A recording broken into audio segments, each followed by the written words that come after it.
pick guys who are fit, who can run, who are, good all-round rugby players. And that is one area where there were a lot of question marks because there is just so much talent in Britain and Ireland to choose from, and in France, by the way, that actually he could have dropped some Scrabble tiles and picked some names at random. Well, number one has to be the meteoric rise of Henry Pollock. In my opinion, a completely deserved selection, especially after what we saw last Saturday at the Aviva against Leinster. The interesting thing about Lions Tours is that it's a fantastic place to discover talent and to let talent grow. Welcome back, everyone. Have you got your breath back yet?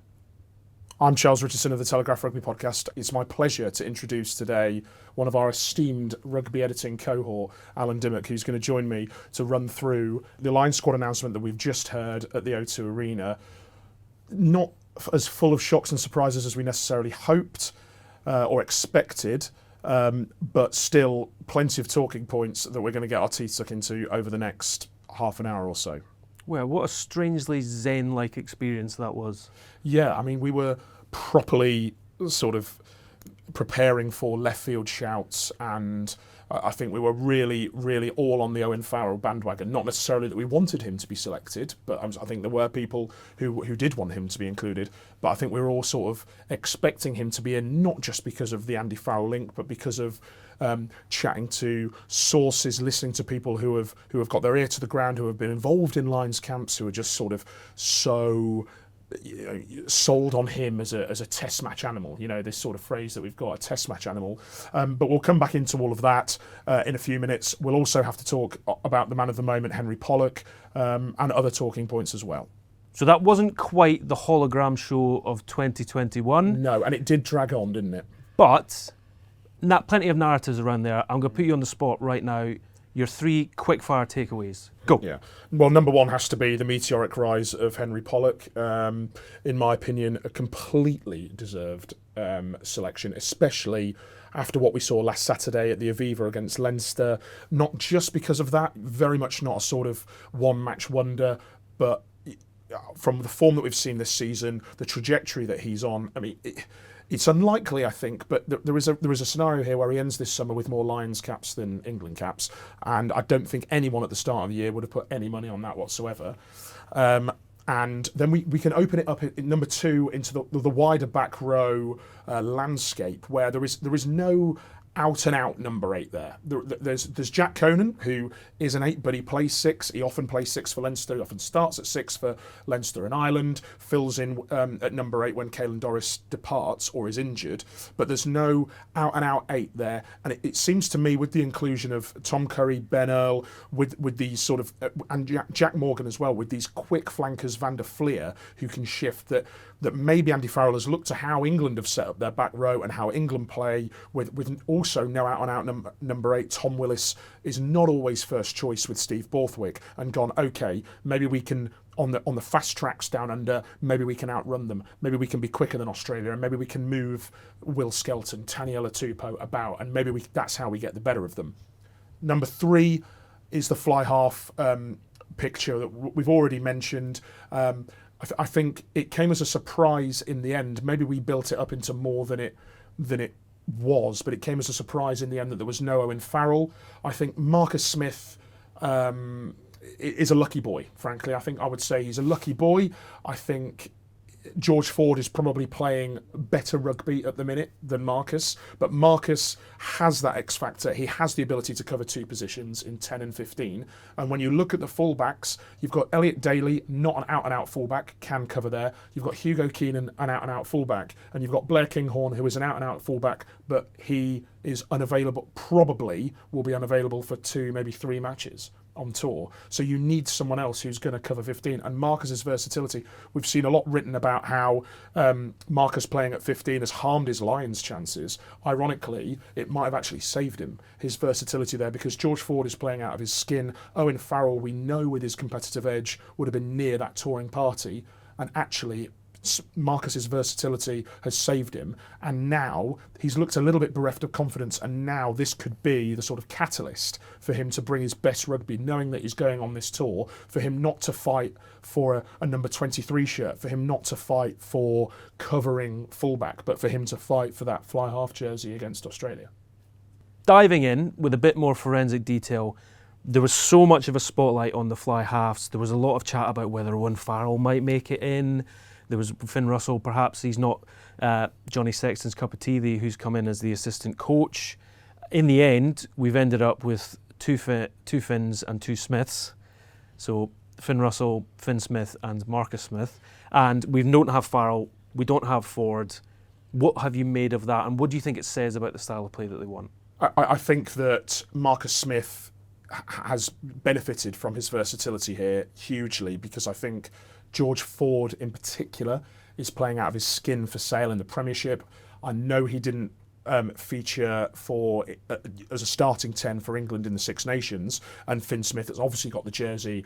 Finn Smith completely deserved inclusion, not just on the back of the Six Nations, but for what he's done with Northampton, and also how he played last Saturday in front of Andy Farrell at the Aviva. Finn Russell is most people's first choice 10 for the tests, but as you mentioned, maybe not Sexton's cup of tea, maybe not in the same mould as the rest of the other two 10s in terms of Marcus Smith and Finn Smith. They all bring something a little bit different. Finn, however, is the man who could change. We saw that in 2021 when he came off the bench in that, was it the second test or the third test? Third test. The third test, where he came off the bench and it looked as though he should have been starting all along, and he'd been came in and bossed it really in a losing cause. It was a free hit for him as well. It was a free hit for him, and this will not be a free hit for him. But he's going up against other guys. I mean, Marcus is probably more in the Finn mould, but then also you've got Marcus potentially covering 15. Blair Kinghorn might not be available for 3 matches. Hugo Keenan, the only out-and-out fullback there. Daly, obviously, Elliot Daly can cover 15.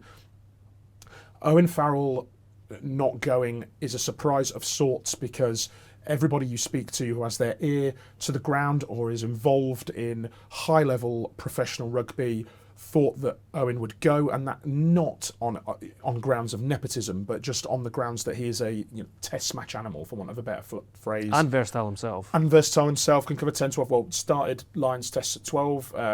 The victorious 2017 second test, Owen was at 12 with Sexton at 10. Sexton obviously speaks very highly of Owen Farrell, and he has struggled this season with form and fitness with Racing 92, but he has started to come back, and if one of those 3 10s do drop out, then Owen will be really front and centre of the conversation. You've got guys there who respect him, who know what he brings to the party, which is an ultra competitive edge, which is a sort of never say die attitude, and he will lead from the front, and he will bring more leadership as well in a squad really that is missing, arguably, its first choice leader, certainly one of its first choice leaders in Caelan Doris.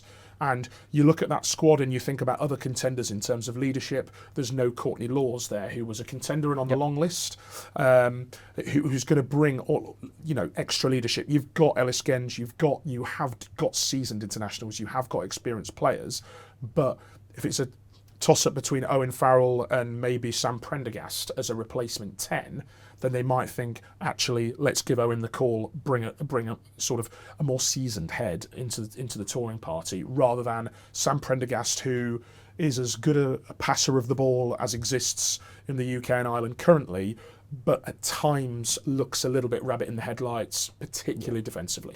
There was a lot of noise about George Ford possibly playing his way in as well, and in fine form is very much the ultimate system player in many ways. The interesting thing about Lions Tours is that it's a fantastic place to discover talent and to let talent grow. And actually, with someone like Marcus Smith, he now has the opportunity, because the noises we were hearing was that he's been a bit down about the season that he's had. England's window, whilst England performed much better than they have done, maybe didn't work out the way that he had hoped for, even though he was playing a lot of test matches, albeit at 15. This one gives him an opportunity to sort of discover a little bit of form and happiness, and you never know on a Lions Tour. Someone can come from behind and just jet right in. Yeah, no, 100%. I mean, I think he should use this now, and I hope he does use this as a catalyst to flourish. It hasn't gone as he would have liked for Quins this season. On a collective level, it went probably how he wanted to for England, but individually, he obviously lost the fly half berth to Finn Smith. and had to settle with playing at fullback. But I do think that a lot has been written about Steve Borthwick selecting Marcus at 15 has hampered his Lions' ambitions, but I think if anything, it's helped them, it's aided them, because I think if Marcus on this form didn't have the fullback experience, he probably isn't going. He's not going, I don't think, as an out-and-out 10 with how competitive that fly half sort of cohort is. I think he's in there because he can also cover 15, a position which isn't of great strength for the Lions, full stop, but one of them, Blair Kinghorn, is not available probably for 3 matches, which must have come into the thinking, especially with Hugo Keenan maybe not looking completely at his best. So if you're there and you're Andy Farrell, you're going, Blair Kinghorn is probably worth the risk because it's not a position of great strength for us, and he may the juice is worth the squeeze. The juice is worth the squeeze. He may well end up starting in the tests, but that's could be 3 games in. Who's playing there before that? And you can't just have one bloke. You can't just have Hugo Keenan. You've got Elliot Daly who can cover, but arguably his best position is wing or 13. So therefore they've got this insurance with Marcus, who could be a second playmaker at 15, with Finn, single N or double N at fly half.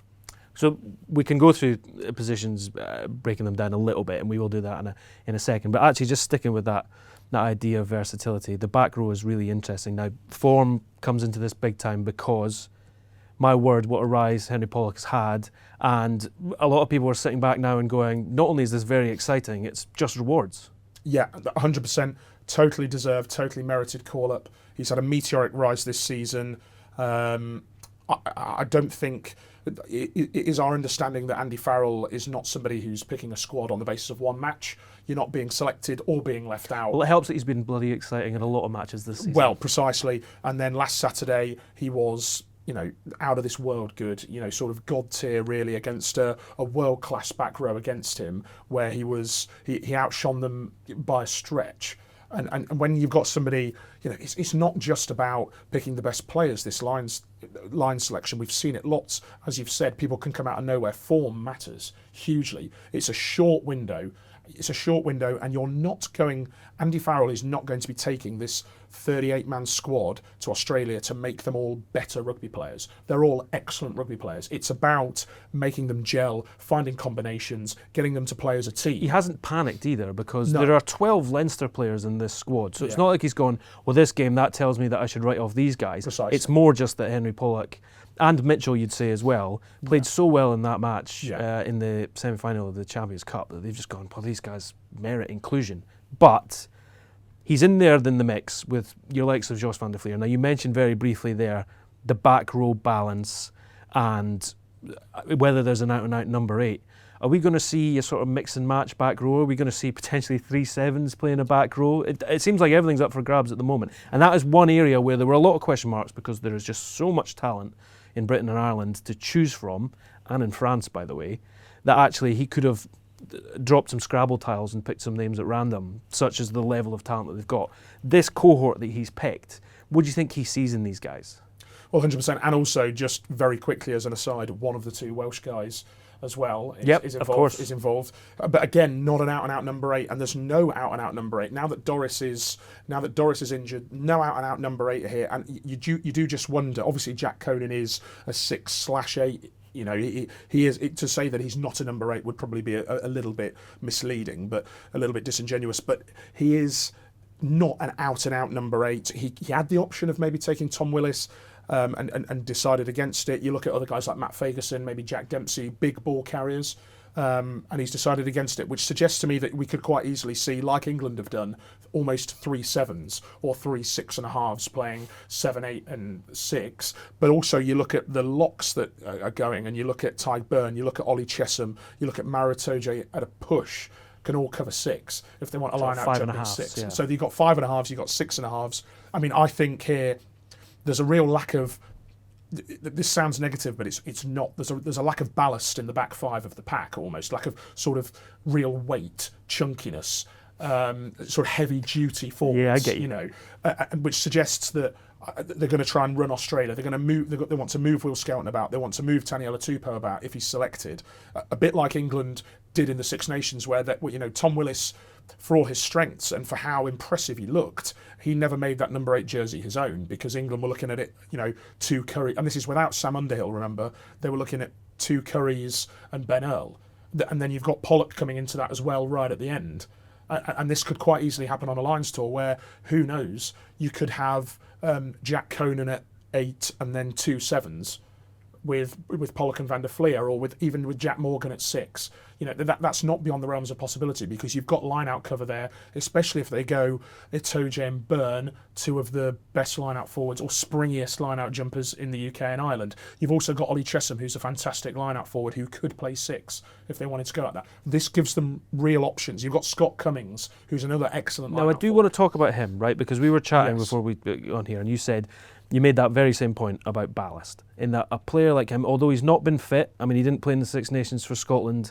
You suspect that someone like John Dalziel, the forwards coach with the Lions, who's the Scots forwards coach, very much a champion of his in the room, albeit Andy Farrell obviously wants some size and heft there somewhere. There's a couple of guys in this squad that are being given the benefit of the doubt. So you mentioned Kinghorn, who will be there even if potentially Toulouse go all the way to the top 14 final. He could miss the first 3 matches of the tour if there's not some sort of special dispensation to let him leave Toulouse early, or they don't make it to the final somehow in some strange alternate universe. But also with injuries is that some guys are getting some leeway. So Tuipulotu has only played 1 game in 2025, and he's getting the opportunity to play. So Cummins has had injuries and he's coming in. I seem like I'm just rattling off the names of Scots here. I'm not doing it deliberately, I promise. But there are some guys that are getting leeway to discover some fitness ahead of this Lions tour.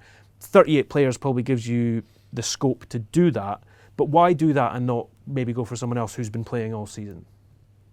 Well, clearly they have been Cummings, Tuipulotu, and Kinghorn to a certain extent. The reason for the gamble is that clearly they've impressed Andy Farrell enough to suggest to me that they are in a realistic shout of playing in that Test series. Mm-hmm. You wouldn't. And you'd imagine that everything is done with Test series in mind. 100%, like building up to it. Of course, you need midweek guys, and you need the midweek guys to be champions, and you need it all to be harmonious, and you need it all to flow. But it's all building up to that, isn't it? I mean, that's what we remember Lions tours for. It's whether they win or lose the Test series. And Cummings and Tuipulotu are into. Again, you come back to it. They're not really positions of strength for the Lions. Yeah. You have out and out sort of favourites to start in the Test series, but then beneath that, there weren't many English candidates to go as a centre. Ollie Lawrence obviously very unlucky, so therefore you would take the risk with Tuipulotu. Gary Ringrose and Bundy Aki were always going, and then it became between Robbie Henshaw, who hasn't really been in the sort of his best ever form for Leinster and Ireland, or do we take the risk of Tuipulotu, who in the autumn people were talking about him as a captain candidate for the whole tour, because he was in sort of this outstanding run of form at 12 for Scotland and also leading the show as well. And so I think they've probably gone, hang on, if he's going to be back with at least 2-3 games to play, maybe even 1 game to play, that's enough. We've seen enough whereby we know that he could theoretically start, and with that Huey Pilotti, with that combination he's got with Hugh Jones, maybe they're looking at that and going, actually, I'd quite fancy that as my 12 and 13 for the Test, and so he is probably worth the gamble. Cummings, again, injured, but he has just come back. He has literally just come back. I think he played off the bench recently for Glasgow, and if it was between him and, say, David Ribbons, well, Ribbons might also be unavailable in the same way that Kinghorn is unavailable in the top 14. So therefore, although Cummings is injured now, he ironically might be available sooner than Ribbons. So therefore, you would go with Cummings. A selection thought that's just occurred to me is we made a big deal about Maro Itoje being captain, and obviously that feels like just the most sensible choice in the world, and what a season he's had. Midweek captain is something that I've never heard anyone talk about yet, actually. No. And in my head, I'm thinking, do you want to give it to one of these super experienced guys like Jack Morgan, who's made it in as one of 2 Welsh players, captains the Welsh side, phenomenal player, possibly up against it, or has got a lot to prove to get into the Test side. Someone like him, do you want it to be midweek, or do you stick to the traditions of the Lions and you go, look, Cowan-Dickie, you lead everyone on a night out? I mean, candidates for that. I mean, Pollock. Imagine. Is that beyond the realms of possibility? Throw everything away. Off you go, say, big man. If they've decided, look, you are an astonishing talent and you've come so far this season, but you're not going to be involved in the Test series. If they decide that early on, then they could do a lot worse than give him the midweek captaincy, because it'll be fun, it'll be full of energy, and he would absolutely dive into it head first. I mean, he would be one of the people who, for him, it would almost be an honour rather than for someone who has got really sort of their heart set on playing in the Test. It can come as a bit of a blow, you know. So, for instance, Ellis Genge, who is obviously vice captain for England, he would want to be involved in that Test 23. He would do an excellent job at leading the midweek team. Yeah, of course. But if he was given that, he'd probably be like, oh, that probably means I'm not going to be involved in the tests. But he, you know, will want to be involved in that Test selection conversation. Super quick fire. We've covered off some key positions there. We talked about the back row. We talked about the fly halves. Yeah. The props kind of picked themselves, really. No, very, very predictable. The only couple who I think were potentially in the mix might have been Ashrapoku for Jaw of England as a proper bolter, but only because he can play both sides. Because of his versatility. Yeah, and then maybe Nicky Smith. And I think if one of the loose heads goes down, then Nicky Smith will probably get a call up, because his scrimmaging during the Six Nations was absolutely fantastic, and he's continued that with Leicester. But other than that, I think completely predictable. Hookers, I don't think we need to talk about. It feels like Dan Sheehan's got hold of the Test jersey at the moment. 100%. Jamie George, the only slightly surprising omission. And he would have been a perfect midweek captain, actually. Perfect midweek captain, but I think they've picked 3 people there who they think genuinely could play a Test. Could contend for that first Test too. Maybe Kelleher on the bench, and then it's between Cowan, Dickey and Sheehan to start. Okay. Locks, we've covered off of a fair bit. The back row, we've got scrum halves. Again, Jameson Gibson Park just streets ahead of everyone else. But Alex Mitchell, hot on his heels, and Thomas Williams, the other one of 2 Welsh players in the squad. Yeah, I think after at the start of the season, I think everyone would have said it's Jameson Gibson Park and the rest. I think after last Saturday, I think it's still Jameson Gibson Park is still the sort of complete total favourite to start at 9 in that first Test. But I think Alex Mitchell has thrown a spanner in the works with how well he played last Saturday. Gibson Park looked a little bit quiet. Mitchell was really sparky, really fiery around the base. You know, was really, when he plays at tempo, he looks really, really good. And then Thomas Williams, the second Welshman, and again deserved.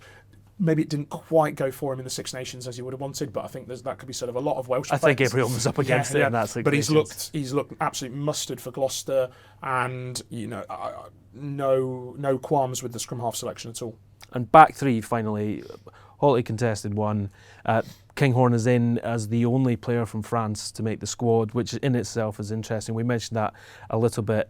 The other guys, though, there was a few guys in contention. It feels like at the moment Tommy Freeman is the one nailed-on guy, and maybe James Lowe is just a little bit ahead. But is the back 3, is that as you'd expected? There's probably a couple of people that thought, oh, maybe I did have a little sniff here or there. I think the wings could be, I mean, full-back aside, where I think the fact that Kinghorn is in suggests to me that Farrell wants him to start the first Test at 15. That's what I've gleaned from that. It is a bit cool, but I think at the minute he is playing a better all-round brand of fullback play than Hugo Keenan. I think Hugo Keenan, the peak of powers, I think Keenan could quite easily get back to Kinghorn level, but I think at the minute Kinghorn is the preeminent candidate for 15. Wings is going to be unbelievably fascinating, I think, because I think most people would expect James Lowe to be on the left, especially with that left peg.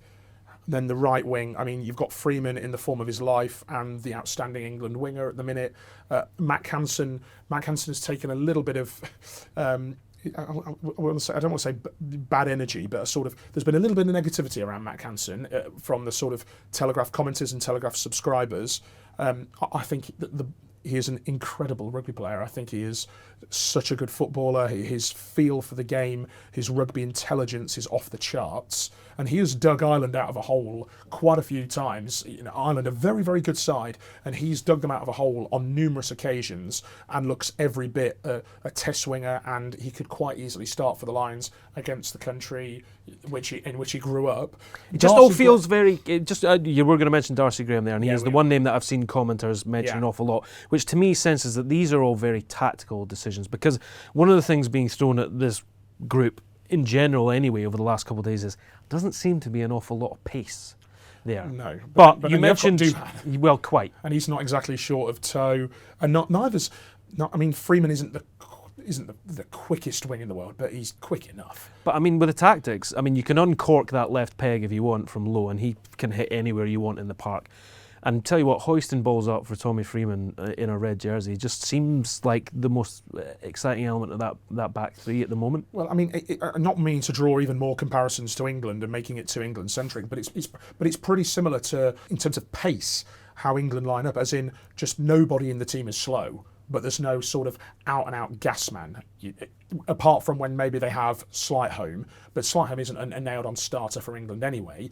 Everyone is quick, but no one is lightning. You know, you look at the back row, they're all quick. They're all real quick players, but everybody from 1 to 15 can shift and no one is slow. You look at like Dan Cole not playing now, phased out of the score completely because maybe he was not quite keeping up. You look at Joe Marler, who retired, he thought he was off the pace a little bit, but they're not sort of going, you know what we need. They're not looking at France and Louis Bielbiere and going, we need to pick Adam Radwan, you know, that sort of thing. They're not panicking with that, and I think there's a little bit here with the Lions as well. They've picked guys who are fit, who can run, who are, you know, good all-round rugby players. Even the wingers like James Lowe, Matt Canson, they don't, but they could quite easily play 13.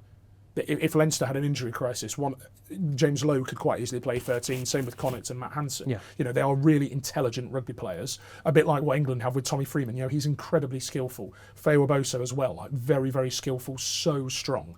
Yeah, he's very, very quick as well, but he's not known for his pace. And it does have a sort of England shape to it, especially on the back row. There's no like huge carrier. There's quick men everywhere. Second row too. We've mentioned that. No big guys. Front row. Schumann and Will Stewart are big, but you look at Will Stewart's feet in the Six Nations. It's all very dynamic, all very agile. You know, there's real sort of athleticism to this squad, which actually, you know, it makes sort of a surprise that Courtney Lawes isn't involved in a way, because he is an incredibly athletic rugby player. But then on the flip side of that, it explains why Jack Morgan, Henry Pollock are involved. They're not guys necessarily with super strengths. They're they're athletes who can do lots of things. They are jack of all trades and masters of some as well. So there you go, plenty to get stuck into. Do yourselves a favour and go to the Telegraph Sport website, where we've got all of our big hitters going through it all. We've got Ollie Brown looking at Henry Pollock, one of the most exciting young players in the world right now.